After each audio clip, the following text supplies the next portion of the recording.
اللہ باللہ العلی العظیم اعوذ باللہ من الشیطان اللعین الرجیم بسم اللہ الرحمن الرحیم وبہ نستعین وہو خیر ناصر ومعین والحمد للہ وکفی وسلام علی عبادہ الذین اصطفی.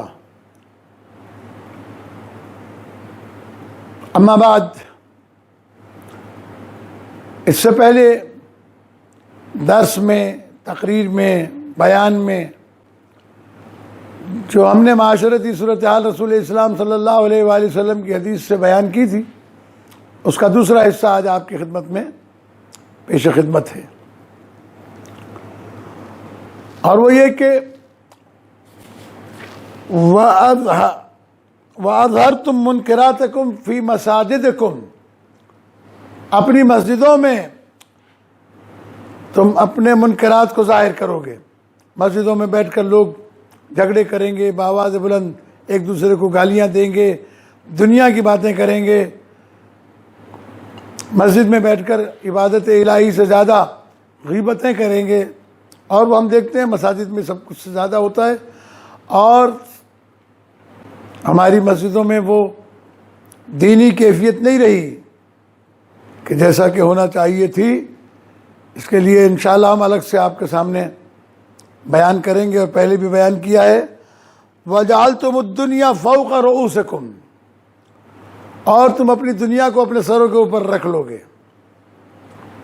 یہ وہ دور آ گیا ہے جس کو امیر المومنین علیہ السلام نے بہت اچھی بات کہی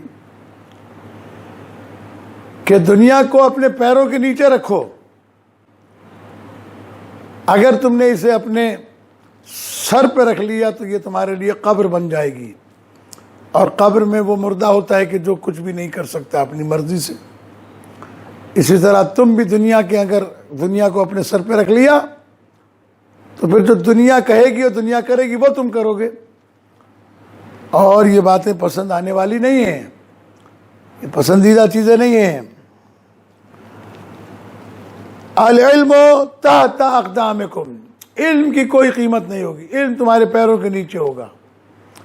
جہاں علمی گفتگو ہوگی وہاں سے لوگ فرار اختیار کریں گے.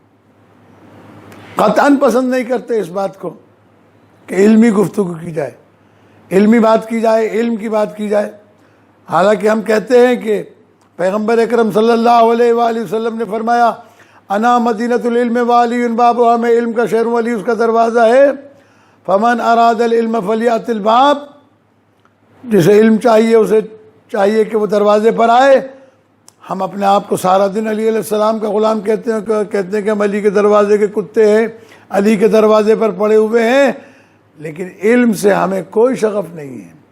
علمی بات کرنے میں عام طور پر لوگ ہم سے کہتے ہیں مولانا اس موقع پر تو آپ یہ نواز و نصیحت چھوڑ دیں. خوشی میں بھی آپ لوگ ہماری جو ہے وہ رخنا ڈال دیتے ہیں، یہ نہ کرو، یہ نہ کرو، یہ نہ کرو، وہ نہ کرو. عزیزان گرامی، جب علمی کی بات کی جائے تو کہتے ہیں بھائی اسے چھوڑ دو یہیں پر.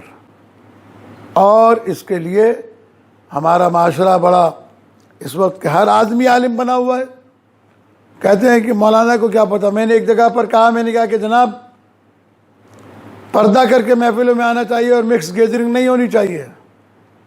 ایک صاحب مجھ سے کہنے لگے مولانا اور حج پہ بھی تو جاتی ہیں عورتیں، وہاں طواف خانہ کعبہ بھی تو مکس گیدرنگ میں ہوتا ہے، عورتیں مرد مکس ہوتے ہیں. دیکھیے کہ شیطان کس طریقے سے انسان کو بہکاتا اور انسان کو دھوکہ دیتا ہے. میں نے اس کے جواب میں کہا کہ اگر پاکستان میں شادیوں کے اندر بھی خواتین مردوں کے ساتھ اسی انداز سے آئیں جس انداز سے وہ خانہ کعبہ کا طواف کرتی ہیں، تو میں نہیں سمجھتا کہ کوئی عالم اعتراض کرے گا. لیکن کیا ہماری خواتین شادیوں میں اسی کیفیت میں آتی؟ طواف کرنے کے لیے اللہ تبارک و تعالیٰ نے شرط لگا دی، خوشبو نہیں لگا سکتی، زینت کا کوئی کام نہیں کر سکتی، صرف اتنا چہرہ کھول سکتی ہے جتنا وضو کے اندر کھولا جا سکتا ہے، ایک بال بھی ظاہر نہیں ہونا چاہیے، اور سفید لباس ہوگا، اور اس کے علاوہ اپنے لباس میں بھی طواف کر سکتی ہے. لیکن نہ سرخی، نہ پاؤڈر، نہ ڈینٹنگ، نہ پینٹنگ، نہ کسی قسم کی کوئی آرائش۔ اگر اس حالت میں کوئی مکس گیدرنگ میں شادیوں میں آ سکتی ہے عورت، کوئی عالم اعتراض نہیں کرے گا، لیکن کیا خواتین اس طرح سے آنا پسند کرے گی؟ قطعاً نہیں۔ لہذا محافل میں، دین میں اپنے وَالْكِذْبُ حَدِيثُكُمْ، اور وہ زمانہ آ جائے گا کہ جب تمہاری گفتگو جھوٹ پر مبنی ہوگی، خواہ مخواہ میں جھوٹ بولیں گے۔ جوتا لنڈے سے خریدیں گے، کہیں گے بھائی نے امریکہ سے بھیجا ہے۔ دال کھا کے آئیں گے، کہنے لگے ترغا کھا کے آئے۔ یہ تو میں مثال اس لیے دے رہا ہوں کہ لوگ لنڈے کے کپڑے پہنتے ہیں۔ لنڈے کا کپڑا پہننا، سیکنڈ ہینڈ لباس پہننا کوئی عیب کی بات نہیں ہے، لیکن ہم اس کو عیب سمجھتے ہیں، اس لیے ہم احساس کمتری کو چھپانے کے لیے ایسے لفظ استعمال کرتے ہیں۔ پھر عام طور کے اوپر عام حالات میں ہمارے ہاں مطلب اب جھوٹ بولنا عادت بن گئی ہے، اور موبائل ٹیلی فون نے تو ماشاءاللہ ہمارے لیے جھوٹ کے ایسے راستے کھولے ہیں کہ الحفیظ و الامان۔ جبکہ جھوٹے پر قرآن مجید میں واضح طور پہ لعنت کی گئی ہے۔